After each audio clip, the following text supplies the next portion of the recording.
the reason goals to me are so powerful and have been so powerful to me is because with goals, you're able to not only write short-term and long-term goals down, but you're able to create a map between exactly what you want.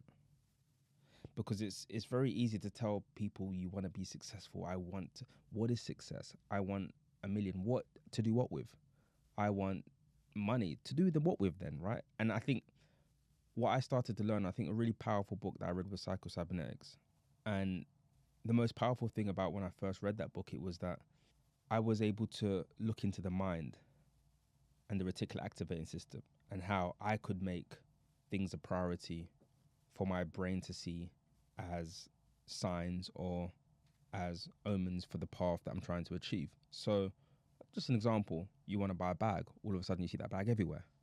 You want to buy a car, all of a sudden you see that car everywhere. And it's not because the car is appearing more, it's because your reticulus heightening it as a point of importance. And you can do the same with your goals.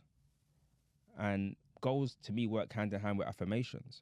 And I said it to you before, it's like, what are you saying to yourself in these quiet times? Why am I going through this pain today? Why am I feeling this discomfort? My goals assure me and remind me as to why I'm experiencing what I'm experiencing. And for me, when I started to write goals, I used it not only to highlight exactly where I'm going, but I turned them into affirmations so I can remind myself, rain, snow, or fall. And I've got notepad after notepad of affirmations I would write every single day. 3 paragraphs on the short, 3 paragraphs on the long, reminding me. And it's so interesting because there's a line I have in one of my affirmations is which is I fly frequently. And I wrote this at a time when I wasn't flying frequently. And it's interesting because like that's all I do these days, like fly, right? So it's bringing that level of importance to the forefront of your brain, because your brain sees over 6 million images per second, like loads. But you have the ability to actually highlight to your brain what's important to see. And that's why, to me, goals have always played a pivotal part of being my plan, my eyes, my reminder. Because you always need something in this journey. I'm telling you, there's no up without a bit of down, and there's no down without a bit of up to remind you that maybe I shouldn't go to that party and go crazy with those people, or maybe I shouldn't give up because it hasn't gone right. You need that medium point, and that relationship between yourself is for yourself. And my goals aren't just I want to buy this and I want to buy that. It's your health, it's your family, it's your relationships, it's your friendships, it's your investments, it's your lifestyle.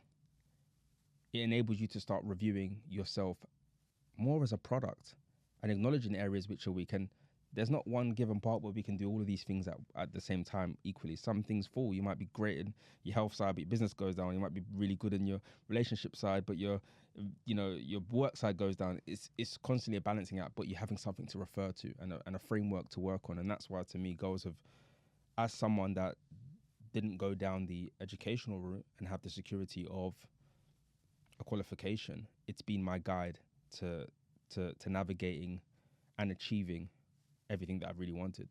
And it's always hard. It's funny because I've always, the book's an interesting one because people read it and they're trying to, I built it as an exercise book, which gives a bit of my story. And people are always reading it, trying to get more of me. And it's like, actually, no, I want you to learn about yourself. That's why that Become Your Hero again is there. The goal of the book is to have people to actually stop and ask themselves these questions and write and affirm and use these exercises, because that is all I know. That's all I've ever done. And people sit here and say, you jump on a plane in the Philippines, so cool. But think about the 18-year-old boy on a plane to the Philippines, never been before. That's scary. And that's what affirmations and goals have helped me get through.